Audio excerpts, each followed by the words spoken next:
prions et tous ensemble nous disons Amen. Bien-aimés dans le Seigneur, bonjour. Nous avons la grande joie ce matin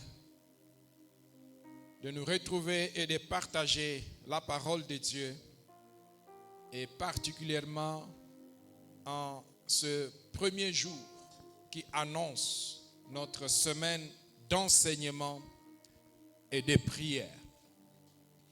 Et cette semaine, Dieu a permis que nous puissions l'orienter autour du thème « Laisse aller mon peuple ». Nous allons donc introduire ce thème ce matin, « Laisse aller mon peuple ». Et ce thème va nous conduire tout au long de cette semaine jusqu'à vendredi dans l'enseignement et la prière.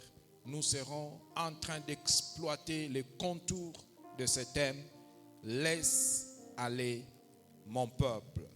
Notre texte de base se trouve dans Exode chapitre 3, versets 7 à 12. Après cela, nous lirons Exode 9, verset 1. Exode 3, 7 à 12. Exode 3, 7 à 12.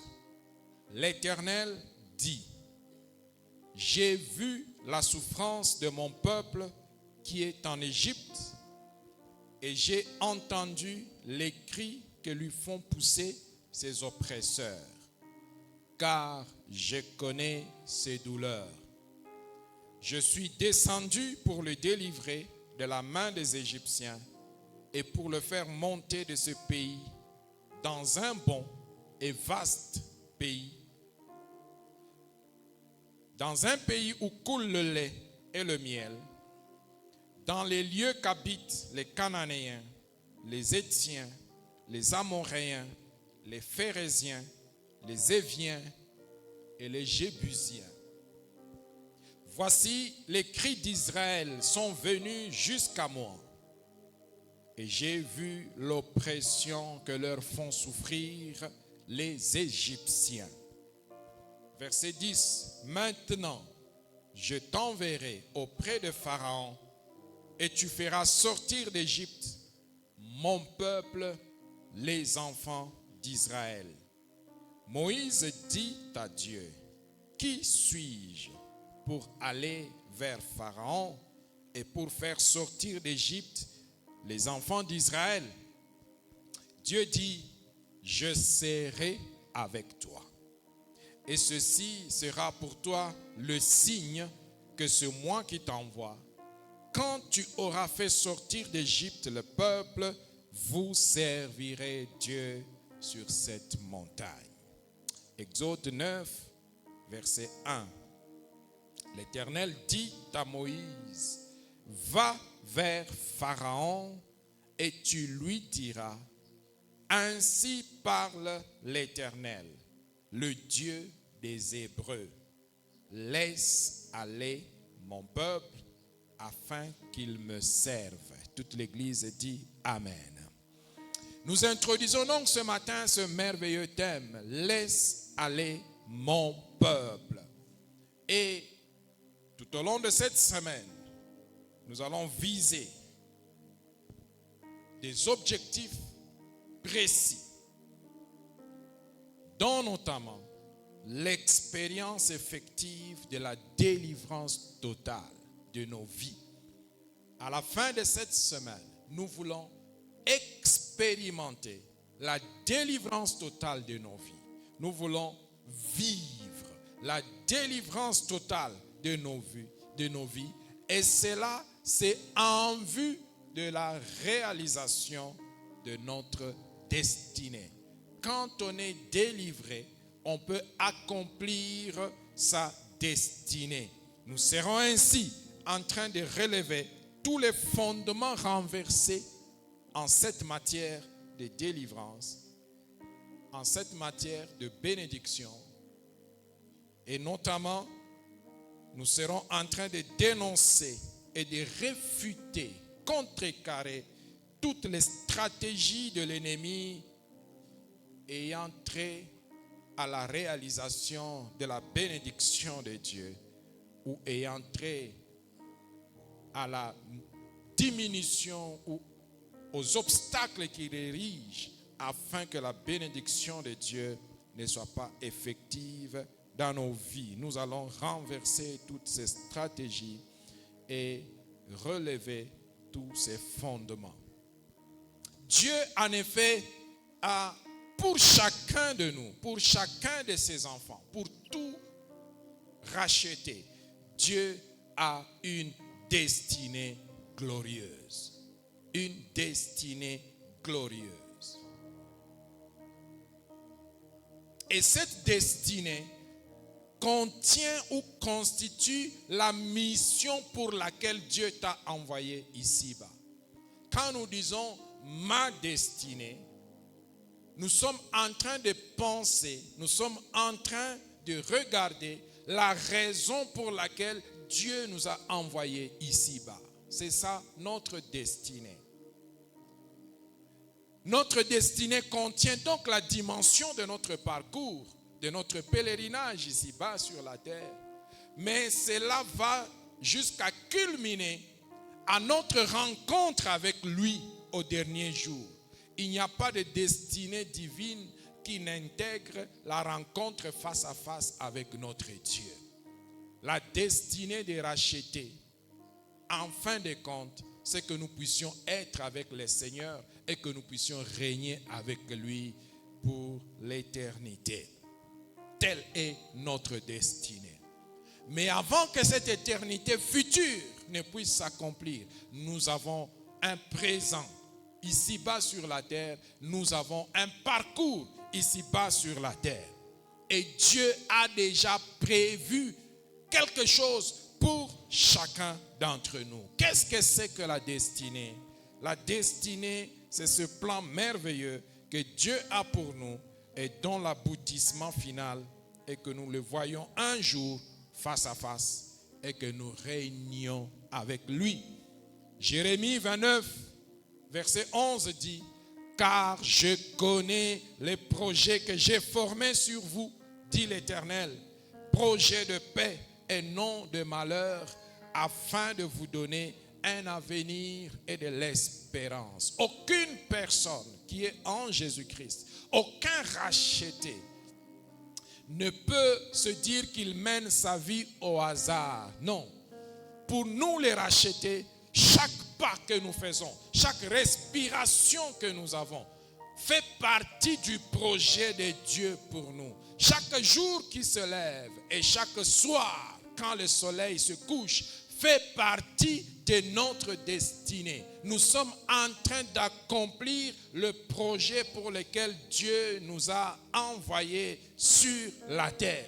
Et ce n'est pas un hasard. Il a dit à Jérémie pour le peuple d'Israël: je connais les projets que j'ai formés sur vous.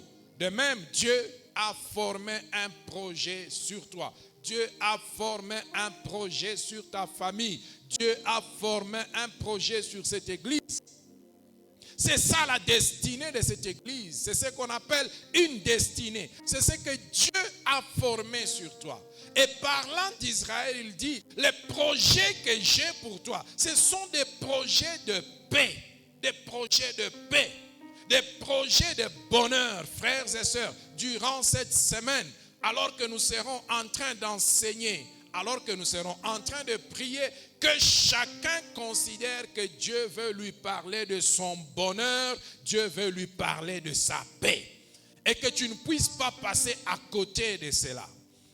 Nous sommes dans la semaine où tu es appelé à expérimenter le bonheur que Dieu a formé pour toi. Expérimenter la paix pour laquelle Dieu a mis en œuvre toute son armée céleste et toute sa compétence divine pour que toi tu puisses bénéficier de cela. Et ce n'est pas juste pour le temps présent, c'est pour que tu aies de l'avenir, que tu aies de l'espérance, Qu'est-ce qui amène la désolation souvent dans le cœur de l'homme? C'est quand il se projette dans le futur. C'est quand il se pose des questions pour le lendemain. C'est quand il se dit, l'année prochaine, comment cela sera-t-il? Dieu dit, moi j'ai des projets pour toi afin que tu aies de l'espérance et que tu aies de l'avenir. L'avenir dont tu t'inquiètes se trouve entre les mains de Dieu. Amen. Et il dit qu'il a déjà un plan constitué pour cela. C'est ça la destinée. Durant cette semaine, nous serons donc en train de prier en termes de la réalisation de cette destinée. Mais tu ne peux pas réaliser ta destinée pendant que tu es en prison quelque part, pendant que tu es retenu dans le filet d'un esclavagiste quelque part. Ce n'est pas possible. C'est ce qui s'était passé avec Israël. Israël s'est retrouvé en Égypte. Et pendant 400 ans, il était sous la domination des Égyptiens. Ce peuple avait une destinée. Ce peuple avait un projet tracé par Dieu, comme nous le verrons plus tard. Mais il était impossible qu'il réalise ce plan tout en restant esclave en Égypte. Ce n'était pas possible. Ce n'était pas possible. Voilà pourquoi il fallait qu'à un moment, ils sortent de l'Égypte. Qu'ils s'en aillent vers la terre que Dieu avait prévue pour eux. Le pays que Dieu avait préparé pour eux. Et Dieu lui-même a décrit ces pays en disant, c'est là où coule le lait et le miel. Ça veut dire le pays de délices, le pays de joie, le pays d'abondance. Dieu avait ce projet pour eux, qui ne pouvait pas se réaliser en restant en Égypte. Le temps de l'Égypte avait sa raison, mais après cela, il fallait sortir, il fallait partir. Malheureusement, c'est pendant que Dieu veut faire sortir ce peuple que Pharaon se lève et empêche au peuple de sortir de l'Égypte. C'est là le texte que nous venions de lire tout à l'heure. Pharaon se dressera sur le chemin de l'accomplissement de la destinée d'Israël. Or, Israël avait déjà un projet de la part de Dieu. Quand nous lisons dans Exode chapitre 4, le verset 22, Dieu parlant à Moïse dit ceci: tu diras à Pharaon, ainsi parle l'Éternel, Israël est mon fils, mon premier-né. Israël est mon fils, mon premier-né. Et les commentateurs bibliques disent, c'est la toute première fois dans la Bible, et particulièrement dans l'Ancien Testament, que Dieu se présente comme Père. Il dit, Israël est mon fils. Ce peuple est mon fils, mon premier-né. Il fallait que Pharaon sache que les gens qu'il détient en Égypte, ce ne sont pas n'importe qui. Même si aujourd'hui il s'obstine, il doit savoir que ce peuple n'est pas n'importe quel peuple. C'est mon peuple à moi, mon premier-né. Israël ne pouvait donc pas rester indéfiniment captif, esclave en Égypte. Il fallait qu'ils sortent afin qu'ils accomplissent la destinée que Dieu avait prévue pour eux. Il fallait qu'ils sortent. Frères et sœurs, durant cette semaine, que tu sortes aussi de tout ce qui te retient à accomplir ta destinée. Tu seras en train de prier. Tu seras en train de proclamer la parole que nous allons enseigner pendant ces jours, afin que tu te détaches, que tu te libères, que tu sortes de tout ce qui t'empêcherait d'accomplir ta destinée. Israël était premier-né. Ça veut dire, à travers Israël, il y avait un grand projet pour d'autres nations. Nous tous, nous sommes peuple de Dieu aujourd'hui, mais notre aîné, c'est Israël. Il fallait qu'Israël sorte de l'Égypte pour que toi et moi, aujourd'hui, nous puissions recevoir le salut. Nous puissions être en train d'adorer Dieu comme nous le faisons aujourd'hui. Et s'ils étaient restés en Égypte, cette promesse ne se serait pas accomplie. Ce projet de Dieu ne se serait pas accompli. Cette semaine, j'ai l'assurance que tout ce qui te retient en Égypte sera brisé au nom de Jésus-Christ. Et tu sortiras victorieusement afin d'accomplir ce pourquoi Dieu t'a établi sur terre. Tu le feras et l'on témoignera de la puissante main de Dieu qui va faire que tu arrives à réaliser cela. Alléluia. Israël était sorti et elle était sortie main haute, main levée, avec force, avec force. Quand Dieu veut accomplir sa parole, il se donne lui-même le moyen pour le réaliser. Et cette semaine, il va le faire pour toi. Mais pour aujourd'hui, en cette phase introductive, je voudrais que nous puissions tirer quelques leçons importantes que nous devons considérer dans notre marche pour la destinée. En tirant les leçons de l'expérience d'Égypte, d'Israël en Égypte, nous allons, en regardant l'expérience d'Israël en Égypte, nous allons tirer des leçons qui doivent être gravées dans nos cœurs et nous préparer pour cette merveilleuse semaine où Dieu va faire des miracles, où Dieu va faire des prodiges, où les chaînes de l'ennemi seront brisées et où des destinées glorieuses vont éclore. Il faut que tu connaisses des choses, des prérequis, des choses fondamentales. La première des choses que tu dois connaître et que nous tirons de cette expérience d'Israël en Égypte, c'est que Dieu est fidèle à ses promesses. L'Église dit Amen. Dieu est fidèle à ses promesses, mes frères et mes sœurs. La délivrance d'Israël dont nous parlons ici n'est pas une chose fortuite, une improvisation de la nature. Non, c'était la réalisation d'une promesse de Dieu. Dieu avait déjà sorti cette promesse de sa bouche en parlant à Abraham. Moïse n'existait même pas encore.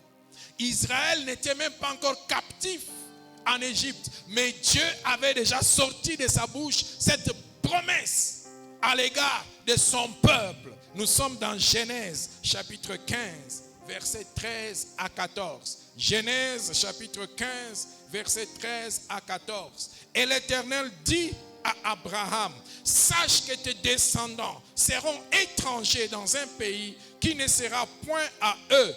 Ils y seront asservis et on les opprimera pendant 400 ans. Mais je jugerai la nation à laquelle ils seront asservis et ils sortiront ensuite avec de grandes richesses. Et Dieu est fidèle à sa promesse. Dieu ne ment jamais à sa parole. La fidélité de Dieu est indiscutable et indubitable. Quand il promet, il réalise. Durant cette semaine, je voudrais que tu sois rempli de cette vérité. Que les promesses de Dieu finissent par s'accomplir. Si quelqu'un ce matin détient une promesse de Dieu pour sa vie, si une parole prophétique avait été annoncée sur ta vie, c'est le moment de pouvoir la ramener à la surface. Car cette semaine, cette parole va s'accomplir. L'Éternel Dieu Tout-Puissant ne ment jamais. Il a dit à Abraham et il a réalisé avec Moïse. Quand Israël est sorti, ils sont sortis de l'Égypte avec de grandes richesses.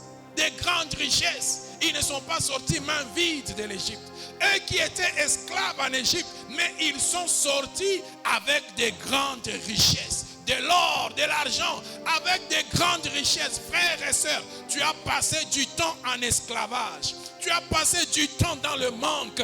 C'est Dieu qui prépare la saison de gloire. Tu vas sortir avec de grandes richesses. Et sa promesse s'accomplit, elle s'accomplit toujours. Toujours. Que cette semaine, tu commences à te remémorer ce que Dieu t'a dit. Dans ton intimité personnelle, qu'est-ce que Dieu t'a dit? Qu'est-ce que Dieu t'a promis? Dans sa parole, qu'est-ce que Dieu a sorti de sa bouche pour tous ceux qui sont rachetés? C'est le moment de pouvoir rappeler au souvenir du Seigneur, mais aussi à ton propre souvenir. Car en effet, si Israël pouvait oublier cette promesse de Dieu faite à Abraham, Dieu lui-même n'oublie jamais ses propres paroles. Jamais. Toi, homme, tu peux oublier. À cause de la douleur, tu peux oublier. À cause de la déception, tu peux oublier. Mais sache que quand une parole est sortie de la bouche de Dieu, lui n'oublie jamais ce qu'il a dit. Il n'oublie jamais. Il n'oubliera jamais ce qu'il t'a promis, frère. Il n'oubliera jamais. C'est eux. Sache que Dieu a sorti de sa bouche une parole pour toi. En tant qu'église, en tant que communauté, Dieu a sorti de sa bouche une parole.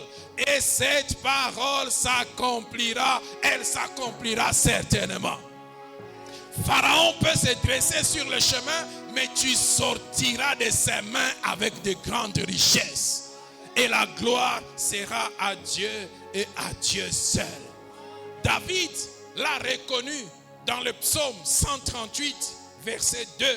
Il dit, je me prosterne dans ton saint temple et je célèbre ton nom à cause de ta bonté et de ta fidélité. Car ta renommée s'est accrue par l'accomplissement de tes promesses. C'est ce que dit Amen. La renommée de Dieu s'est accrue par l'accomplissement de ses promesses. Et je te dis que cette semaine, cette renommée va encore s'accroître. Car les promesses de Dieu vont s'accomplir. Quel que soit le domaine dans lequel Dieu t'a parlé, le domaine de ta santé, le domaine de tes affaires, le domaine de ton mariage, le domaine de ta famille, le domaine de ton ministère, si tu détiens une promesse de Dieu, la renommée du Seigneur va encore s'accroître et sa fidélité sera au rendez-vous. Je veux juste que ton cœur soit rempli de cette vérité. Qu'elle soit remplie de cette vérité. Alors que nous préparons nos esprits pour affronter cette semaine, que ton cœur soit rempli de cette vérité. Que les promesses de Dieu s'accomplissent toujours. Toujours. Elles s'accompliront encore une fois cette semaine. Commence à te rappeler ce que Dieu t'a dit. Et commence à remettre cela sur la table. Car c'est lui qui a fait la promesse est fidèle. Il est fidèle. C'est la première leçon que nous tirons de cette expérience d'Israël. La deuxième leçon, Dieu connaît notre situation et il entend nos prières. Dieu connaît notre situation et il entend nos prières. Exode chapitre 3 verset 7. La Bible dit, l'Éternel dit, j'ai vu la souffrance de mon peuple qui est en Égypte et j'ai entendu les cris que lui font pousser ses oppresseurs, car je connais ses douleurs. Car je connais ses douleurs. Frères et sœurs, Dieu n'est jamais distrait quand certaines choses nous arrivent. Jamais. Il n'est pas distrait, il n'est pas absent. Pour tous ceux qui marchent dans la volonté de Dieu, tous ceux qui arrivent concourent à l'accomplissement de leur destinée, du plan que Dieu a pour leur vie. Même les choses difficiles, ça concourt à la réalisation de notre destinée. Tant que nous sommes dans la volonté de Dieu, même les difficultés font partie de notre destinée. Tant que nous sommes dans la voie du Seigneur, même les jours d'incompréhension que nous allons rencontrer font partie du plan de Dieu. Israël s'était retrouvé en Égypte selon le plan de Dieu. Il ne s'est pas retrouvé là-bas parce qu'on les a chassés quelque part. Non, c'est selon le plan de Dieu. Il fallait qu'il soit là-bas, en Égypte. Mais c'était le chemin vers la réalisation de leur destinée. Dieu n'est jamais distrait. Quand le temps de la délivrance est venu, Dieu dit à Moïse, je connais les douleurs de mon peuple. Je voudrais dire à quelqu'un ce matin, Dieu connaît tes douleurs. Dieu connaît ta situation. Dieu connaît la peine de ton cœur. Dieu connaît le désir, tes aspirations. Dieu les connaît. Dieu les connaît. Il connaît ta situation et il entend tes prières.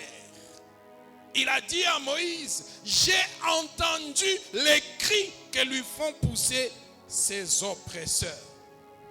Nous pouvons donc lui faire confiance et nous pouvons crier à lui. Et c'est ce que nous allons faire tout au long de cette semaine. Nous allons crier à Dieu car il est ce Dieu qui entend. Il est ce Dieu qui voit. Il a commencé par dire, j'ai vu la souffrance de mon peuple. Dieu n'est pas distrait, ma soeur. Dieu n'est pas distrait, mon frère. Il voit. Du haut des cieux, il voit. Du haut de son trône, il entend les cris que tu fais monter. Et cette semaine, il veut encore entendre tes cris. C'est ça qui fait la différence entre lui et les idoles. Dans le psaume 94, David le dit si bien. Prenez-y garde, hommes stupides, insensés. Quand serez-vous sages? Celui qui a planté l'oreille, n'entendrait-il pas? Celui qui a formé l'œil, ne verrait-il pas? C'est une stratégie du diable de vouloir s'aimer le doute dans le cœur en faisant croire aux gens que Dieu n'écoute pas nos prières. C'est un plan de l'ennemi. Sache que Dieu écoute les prières. Dieu, il écoute les prières. Oh toi qui écoutes la prière, tous les hommes viendront à toi. Psaume 65, verset 3. Frères et sœurs, Dieu écoute les prières. Dieu est là, il écoute les prières. Voilà pourquoi tu ne vas pas te retenir pendant cette semaine quand il s'agira de prier, quand il s'agira d'invoquer Dieu, quand il s'agira de crier vers lui. Une dimension de prière que tu n'as peut-être jamais faite, mais c'est la semaine spéciale, c'est la semaine de délivrance, c'est la semaine d'accomplissement. Il faut que ta prière atteigne aussi une autre dimension spéciale. L'Éternel lui-même nous garantit qu'il va écouter nos prières. Il voit nos souffrances et il connaît notre situation. Troisième vérité que nous tirons de cette expérience. Dieu se porte garant de notre délivrance et de l'accomplissement de notre destinée. Dieu lui-même est garant de notre délivrance et de l'accomplissement de notre destinée. Quand nous voyons Exode 3, le verset 8 que nous venions de lire, ce verset commence par « Je suis descendu ». Je suis descendu pour le délivrer de la main des Égyptiens. Je suis descendu. Quand l'heure de la délivrance sonne, Dieu fait partie de l'équation. Dieu s'ajoute dans le processus. Il se porte garant pour que le succès soit assuré. Il se porte garant. Afin que sa fidélité ne soit pas démentie, il ne peut pas laisser à un homme seul la mission pour laquelle la gloire doit lui revenir. Parce qu'un homme est limité, avec risque d'échouer, avec risque de rencontrer des obstacles insurmontables. Alors, pour éviter cela, Dieu se porte lui-même garant. Il dit, je suis descendu. Remarquez, Dieu dit à Moïse, je suis descendu. Mais après, il dit, je t'envoie faire sortir mon peuple de l'Égypte. Autrement dit, même si celui que tes yeux voient est un homme, sache que derrière cet homme, il y a Dieu qui est caché. Pourquoi Dieu vient dans le processus? C'est pour s'assurer de la réussite absolue du processus. S'il laisse l'homme seul, il peut échouer. Et d'ailleurs, sur place, Moïse a émis des restrictions, a émis des résistances. Nous allons au verset 11 du chapitre 3. Moïse dit à Dieu, qui suis-je pour aller vers Pharaon et pour faire sortir d'Égypte les enfants d'Israël? Dieu lui répond, je serai avec toi. Je serai avec toi. Frères et sœurs, Dieu se porte garant de notre délivrance. Dieu se porte garant. Il dit, je serai avec toi.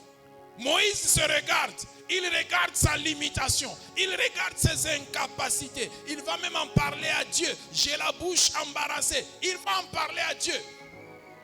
Dieu lui dit, je serai avec toi.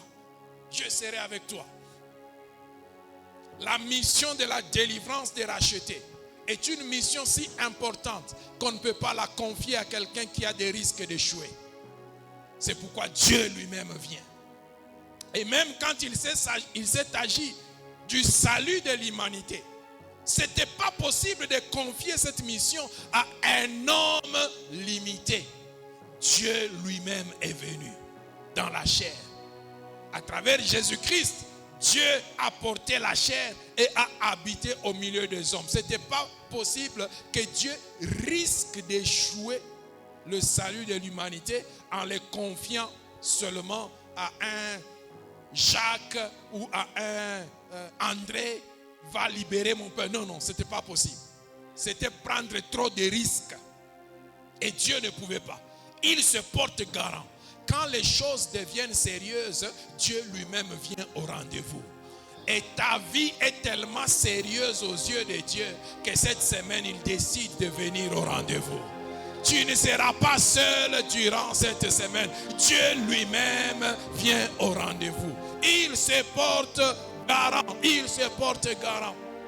Jésus a dit à ses disciples, je suis le cep, vous êtes les sarments. Celui qui demeure à moi et en qui je demeure porte beaucoup de fruits. Car sans moi, vous ne pouvez rien faire. Sans moi, vous ne pouvez rien faire. Jésus se porte garant de la mission des disciples. Frères et sœurs, alors que nous entamons cette semaine de combat, cette semaine de délivrance, mais surtout cette semaine de victoire, parce que moi, avec Dieu, j'aime chanter la victoire avant la guerre. Oui, j'aime chanter la victoire avant la guerre. Parce que je sais que Dieu est là-dedans. Et dans cette semaine de victoire, il se porte garant. Sans lui, nous ne pouvons rien. Sans lui, Israël ne pouvait pas sortir de l'Égypte. Ah oui, si Dieu n'était pas là, Israël n'allait pas sortir de l'Égypte. Il ne pouvait pas. L'assurance de la victoire du croyant se trouve donc dans l'implication de Dieu lui-même dans le processus. Il faut que tu intègres ces réalités dans ton cœur alors que nous allons affronter cette semaine. Intègre ces dispositions dans ton cœur. Psaume 31, verset 16. Mes destinées sont dans ta main. Mes destinées sont dans ta main. Délivre-moi de mes ennemis et de mes persécuteurs. Mes destinées sont dans ta main. Sache que Dieu est aux commandes durant cette semaine. Même si tu ne le vois pas lui physiquement, mais il est aux commandes. Et il agira. Il agira.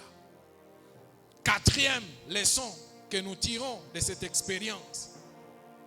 Une délivrance effective exige de convaincre les parties en présence.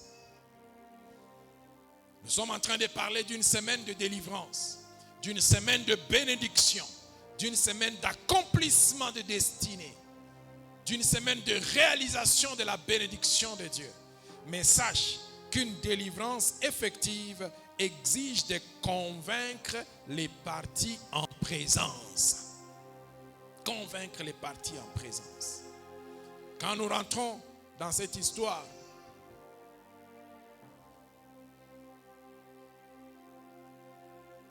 de Moïse, dans ce dialogue de Moïse avec Dieu, nous voyons Moïse poser une question à Dieu. Comment ces gens vont-ils croire? Toi, tu m'envoies vers ce peuple. Comment ces gens croiront-ils que je viens de ta part? Comment ils le croiront? D'abord, ils me demanderont, c'est qui? Même Pharaon en question, il me demandera, c'est qui? C'est Dieu qui t'envoie.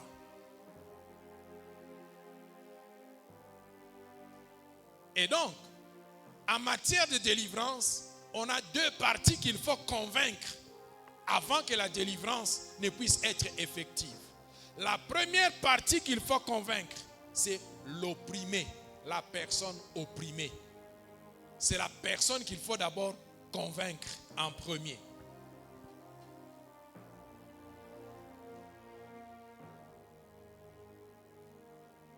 Quand nous rentrons à cette histoire, Dieu donne des instructions à Moïse par rapport à comment il va convaincre le peuple d'Israël qu'il venait de sa part et qu'il venait accomplir la mission que lui-même leur a donnée. Et Dieu donne 3 signes à Moïse. Il donne 3 signes à Moïse. Premièrement, la transformation du bâton en serpent. Deuxièmement, la main mise dans le sein et dans le vêtement de Moïse. Et quand il ressort, la main est couverte de lèpre. Et après, cette main est guérie. Et troisièmement, l'eau du Nil changée en sang. Quand vous lisez le texte d'Exode, vous trouverez ces expériences que Dieu était en train de faire avec Moïse sur la montagne avant qu'il puisse aller vers le peuple. Parce qu'effectivement, en allant vers le peuple, Moïse se souvient que déjà, quand il était encore en Égypte, quelqu'un s'était dressé pour lui dire: qui t'a établi juge? Aujourd'hui, tu veux me tuer comme tu as tué aussi l'Égyptien. Il se disait certainement: si je vais encore vers Israël, et je leur dis maintenant, je viens de la part de Dieu pour assurer votre délivrance. Mais est-ce qu'ils vont me croire? Est-ce qu'ils vont vraiment me croire? Sachez une chose, frères et sœurs. La délivrance est difficile quand l'opprimé refuse d'être délivré. Alléluia. Quand l'opprimé refuse d'être délivré, la délivrance est très difficile, très pénible. La première des choses donc, il fallait d'abord que Moïse aille parler au peuple d'Israël. Que Moïse aille convaincre le peuple d'Israël. Mais ces gens, on ne les convainc pas comme ça seulement. On les convainc avec des signes. C'est un peuple à tête dure. Tu ne peux pas les convaincre juste avec des paroles. Il faut les convaincre avec des signes. Alors Dieu donne ces signes à Moïse. Il dit: jette ton bâton. Moïse jette le bâton. Et il se transforme en serpent. Et Moïse fuit devant le serpent. Puis Dieu dit: tiens le serpent. Tiens le serpent. Et il tient le serpent par la queue. Le serpent se transforme encore en bâton. Dieu connaissait son peuple. Il savait que ces gens, un seul signe ne va pas suffire. Il donne un autre signe. Il dit: Moïse, mets ta main dans ton vêtement. Moïse met la main dans le vêtement. Et puis il sort la main devient lépreuse, couverte de lèpre. Et puis, cette main est guérie. Après une deuxième opération, la main est guérie. Dieu ne s'arrête pas là. Lui-même dit: s'ils ne te croient pas au premier signe, ils te croiront au dernier signe. Ça, c'est la parole de Dieu. S'ils ne te croient pas au premier signe, ils te croiront au dernier signe. Mais au cas où ils ne croyaient pas, même au dernier signe, Dieu donne un troisième signe. dit prends de l'eau du Nil et répands cette eau. Moïse prend de l'eau, il répand. Et l'eau devient du sang. Alors Moïse fort, il descend maintenant. Et il va vers le peuple. Frères et sœurs, la première personne qu'il faut convaincre en matière de délivrance, c'est la personne qui est opprimée. Et ce matin, Dieu m'envoie te convaincre que c'est le temps de ta délivrance. Alléluia. Dieu m'envoie te convaincre. Et si tu ne crois pas à cela, ta délivrance ne viendra pas. Exode 4, versets 29 à 31. Exode 4, 29 à 31. Moïse et Aaron poursuivirent leur chemin. Ils assemblèrent tous les anciens des enfants d'Israël. Moïse et Aaron quittent maintenant et vont commencer la mission. Écoutez, la mission de délivrance ne commence pas avec l'oppresseur. Ça commence avec l'opprimé. Ne commence pas à attaquer le diable si tu n'as pas encore parlé à celui qui est dans les chaînes du diable. Quelqu'un comprend ça? Sinon tu perds le temps. Parce qu'il risque d'être complice avec ce que le diable fait. Tu perds du temps parce qu'ils sont tous dans le même camp. Assure-toi d'abord que la personne à qui tu veux parler de délivrance n'est pas de mèche avec le diable. Voilà pourquoi quand Moïse et Aaron ont quitté, ils ne sont pas allés directement au palais de Pharaon. Ils sont partis d'abord chez les anciens d'Israël, chez leur peuple. Et voici ce que la Bible dit.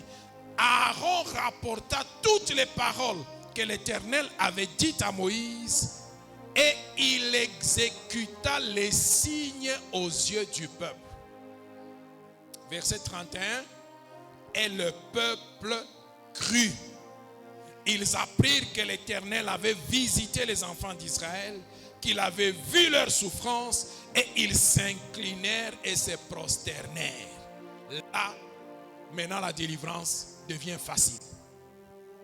La délivrance devient maintenant facile. Ils sont allés devant les anciens d'Israël. Ils ont fait les 3 signes. Et le peuple a accepté, a cru que Dieu était dans cette histoire. Là, c'était facile. Très facile maintenant de faire la suite. Sachez qu'il est plus facile de résister au diable que de résister à la personne qui est entre les mains du diable. Qu'il ne soit pas ainsi pour ton cas cette semaine. Sache que Dieu veut ta délivrance. Dieu veut ta bénédiction. Je voudrais que tu sois convaincu ce jour, que tu sois convaincu cette semaine, que Dieu veut que tu sortes de l'esclavage dans lequel tu te retrouves. Quel que soit le domaine, Dieu veut que tu accomplisses ta mission. Et il m'envoie comme Moïse et Aaron vers toi d'abord. Avant que je ne parle à Satan, que je ne parle à Pharaon, je viens te parler à toi d'abord. Dieu veut ta bénédiction. Dieu veut que tu sois délivré. Dieu veut que tu accomplisses ta destinée. Dieu le veut. C'est la volonté de Dieu. Quand l'esclavage ou la vie d'otage dure longtemps, l'esclave finit par développer ce que les psychologues appellent le syndrome de Stockholm. Vous avez déjà entendu parler de cela? Le syndrome de Stockholm, c'est cette empathie, c'est cette compassion, cette acceptation, cet amour presque qu'un otage finit par développer à l'égard de celui qui le maintient en otage. Il développe cet attachement de façon inexplicable. Aujourd'hui, à cause de certaines situations, des gens ont développé de l'empathie envers leur situation. Ils ont développé un attachement, une acceptation, une joie qui ne dit pas son nom, mais la joie de l'esclavage. La joie de l'esclavage. C'est un fondement renversé et nous allons relever cela au nom de Jésus-Christ. Tu ne peux pas compatir avec celui qui te maintient dans les chaînes. Non. Il n'y aura pas de syndrome de Stockholm durant cette semaine. Nous sortirons vainqueurs au nom de Jésus-Christ. On ne va pas compatir avec eux. Parce que Dieu lui-même prend les commandes. Ne montrons pas de l'empathie envers ces situations. Que ce matin, frère, tu sois convaincu que Dieu te veut du bien. Il te veut du bien. Et il permet que ce programme puisse exister afin de te le démontrer, de te le manifester. Mais tu dois l'accepter. La délivrance commence d'abord par la collaboration de celui qui est dans les chaînes. De la même façon que la guérison d'une maladie passe en très grande partie par la collaboration du malade lui-même. On te prescrit de prendre les médicaments, tu ne veux pas prendre les médicaments. Il n'y a pas possibilité que tu guérisses. Tu ne collabores pas.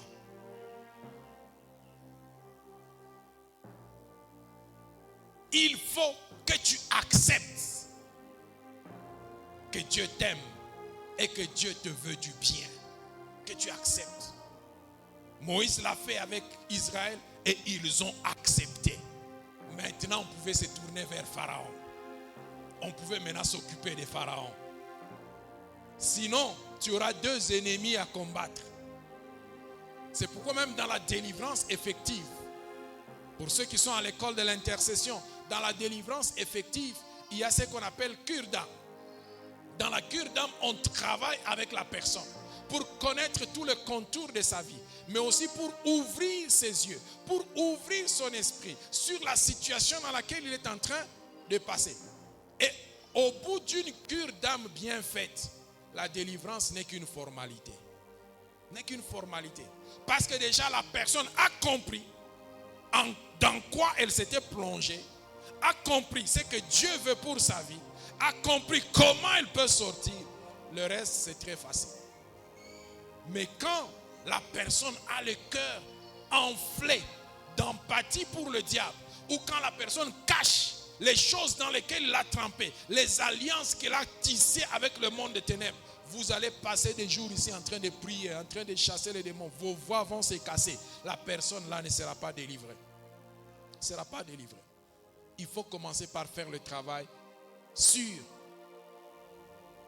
l'opprimé avant de passer à l'oppresseur. Mais j'ai l'assurance que le Saint-Esprit a déjà convaincu un cœur ce matin que Dieu lui veut du bien. Dieu lui veut du bien. C'est la volonté de Dieu que tu sois dans la joie et que tu sois délivré. La deuxième partie qu'il faut convaincre, c'est l'oppresseur maintenant. L'oppresseur. Quand il s'agit de l'oppresseur, Dieu procède par un ordre, par un commandement. Remarquez la différence. Quand il s'est agi de l'opprimer, on a cherché sa collaboration. On a cherché à le convaincre, à le persuader. Voilà pourquoi il fallait amener des signes. Est-ce qu'on a ce Dieu qui est dans toutes ces choses? Est-ce que vous voyez? Il faut qu'il puisse adhérer à la vision. Mais quand on décide d'affronter l'oppresseur, il n'y a pas question de chercher à adhérer à la vision. Il y a un commandement qu'il faut donner. Et ici, l'oppresseur, c'était Pharaon. Dieu dit, Exode chapitre 9, verset 1, va et dis à Pharaon, laisse aller mon peuple. Il n'y a pas de négociation avec l'oppresseur. Laisse aller mon peuple. C'est un commandement, un ordre. Laisse aller mon peuple. Frères et sœurs, durant cette semaine, il n'y a pas de négociation avec le diable. Pharaon n'est qu'une personnification du diable, une représentation du diable. Parce qu'aujourd'hui, notre ennemi n'est pas un ennemi humain. Notre ennemi, c'est le diable. L'ennemi de nos âmes, de notre destinée, c'est le diable. Avec lui, il n'y a pas de négociation. Il y a un ordre qu'il faut donner. Devant les démons, il n'y a pas de négociation. Il faut donner des ordres. Il faut donner des ordres. Et cette semaine, on va donner des ordres. Tu vas donner des ordres. Et il doit obéir. La situation doit obéir. Elle doit obéir. La Bible me dit que tout genou fléchit. Au nom de Jésus-Christ, tout genou fléchit. Tout genou fléchit. Or, nous avons reçu un instrument puissant de déblocage des situations. C'est le nom de Jésus-Christ. Nous allons utiliser et abuser du nom de Jésus-Christ durant cette semaine. On va l'utiliser à overdose, matin, midi, soir, 12h, 13h, 11h. On va utiliser ce produit spécial qui s'appelle le nom de Jésus. On va l'utiliser sans nous retenir devant toutes les situations. Et la Bible dit, tout genou fléchit. Pas seulement sur la terre, au ciel, sur la terre et sous la terre, tout genou fléchit. Maintenant, je vais te dire, si ta situation, elle vient du ciel, elle va fléchir. Si ta situation, elle vient de la terre, elle va fléchir. Si ta situation vient de sous la terre, elle va fléchir. Parce que partout là-bas, le nom de Jésus produit des effets. Le nom de Jésus produit des effets. Nous allons dire, laisse-moi aller, laisse-moi sortir de cette situation. Ça, ce n'est pas ma place. Dieu n'a pas prévu que je demeure ici. Pharaon, le temps que j'ai passé en Égypte est suffisant. Les 430 ans, c'est suffisant. Maintenant, je dois sortir, je dois sortir, je dois sortir. Je ne sais pas dans quoi tu t'es retrouvé. Si pour Égypte, si pour Israël, ça avait fait 400 ans. Chez toi, c'est peut-être une année. Chez toi, c'est peut-être 6 mois. C'est peut-être 3 ans. Frères et sœurs, un jour de plus, c'est déjà un jour de trop. Il faut dire, je vais sortir de cette situation. S'il y a quelqu'un qui me tient dans cette situation, tu lui dis, laisse-moi aller. Laisse-moi aller. C'est un ordre que tu dois lui donner. Laisse-moi sortir de cette situation. Aucune personne ne va te retenir contre ton gré. Aucune personne. Il n'a pas le pouvoir. Si Pharaon, le puissant Pharaon, n'a pas su retenir Israël, si le diable lui-même n'a pas su retenir Christ dans la tombe, je te dis, personne ne peut te retenir dans la situation où tu te retrouves. Car Dieu va faire des prodiges. Dieu va faire des prodiges. Et Pharaon l'a appris à ses dépens. Il a appris à ses dépens. Il a voulu s'endurcir. Dieu a dit, très bien, je vais t'aider dans le choix que tu as fait de t'endurcir. Mais c'était dans l'objectif de lui prouver que c'est lui Dieu. L'Éternel est Dieu. La première plaie est arrivée. La deuxième plaie est arrivée. La troisième plaie est arrivée. 9-0. Pharaon n'a pas compris par où les buts entraient. Il n'a pas compris par où ça venait. Comment on a tiré, comment les buts. Il n'a pas compris. Et finalement, il dit, Moïse, viens. Prends tes gens. Allez, sortez. Cette semaine, le diable va dire, sortez. Je n'en veux plus, sortez. Tu as le droit de vivre heureux au nom de Jésus-Christ. Il faut que tu sortes de cette situation. Il faut que tu sortes. Il y a un temps pour la tristesse, mais il y a aussi un temps pour la joie. Il y a un temps pour la maladie, mais il y a aussi un temps pour la bonne santé. Il y a un temps pour le chômage, il y a aussi un temps pour le travail. Il y a un temps pour l'échec, mais il y a aussi un temps pour la réussite. Il faut que tu puisses croire en cela et que tu puisses le déclarer au nom de Jésus-Christ. Et cela arrivera. Quand l'ennemi se dressera, ordonne, commande. Et nous nous commandons au nom de Jésus-Christ. Soyons donc préparés à vivre une semaine de gloire et une semaine de victoire.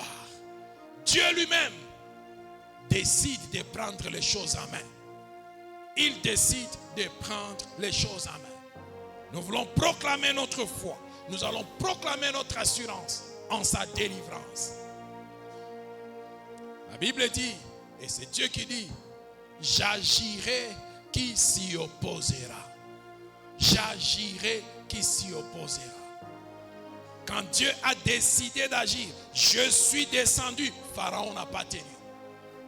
Pharaon n'a pas résisté. Quand Dieu se met sur terrain, l'équipe adverse rentre au vestiaire. C'est comme ça. Ils ne peuvent pas tenir une mi-temps. C'est difficile. Ils ne peuvent pas tenir avec Dieu. À un seul doit revenir la gloire. C'est à Dieu seul. Or, pour que la gloire lui revienne, il faut que la délivrance soit ton partage. Voilà pourquoi il dit, invoque-moi au jour de ta détresse. Je te délivrerai et tu me glorifieras. Je te délivrerai et tu me glorifieras. La gloire doit revenir à Dieu. C'est pourquoi ta détresse, il va l'utiliser afin que la gloire lui revienne. Et cette semaine, tu vas sortir vainqueur. Tu vas sortir victorieux. Laisse aller mon peuple. C'est l'ordre qu'on va donner à toutes sortes de situations. Toutes sortes de situations. Dans tous les domaines. Mais sache une chose. L'ennemi ne te laissera pas partir facilement. Mais ça, il y a des stratégies que Dieu va nous donner. Alléluia. On va renverser tous ces fondements. On va relever tous ces fondements qui sont renversés. Et on va détruire toutes les stratégies du diable. On va les détruire. On va les détruire. Même s'il ne te laisse pas sortir au premier coup, il finira par te laisser sortir. Tu finiras par sortir. Laisse aller mon peuple. C'est une semaine de restauration. Une semaine de renouveau. Et comme nous sommes au début de cette année 2026, cette année fait partie de notre destinée. Nous devons accomplir notre destinée dans cette année 2026. Voilà pourquoi, pendant que nous serons en train de prier pendant cette semaine, sois en train de te projeter dans l'avenir. 2026, tu es en train de paver, de bitumer, de préparer 2026, de baliser l'année. Tu te projettes dans cette année. Ta destinée, le futur fait partie de ta destinée. Autant que ton présent, si tu es dans la volonté de Dieu. Et nous allons nous projeter de cette façon-là. Nous avons donc du temps pendant cette semaine pour crier à Dieu et pour voir sa main toute puissante nous délivrer de la main de l'oppresseur. Et Dieu le fera certainement. Que Dieu bénisse sa parole. Amen.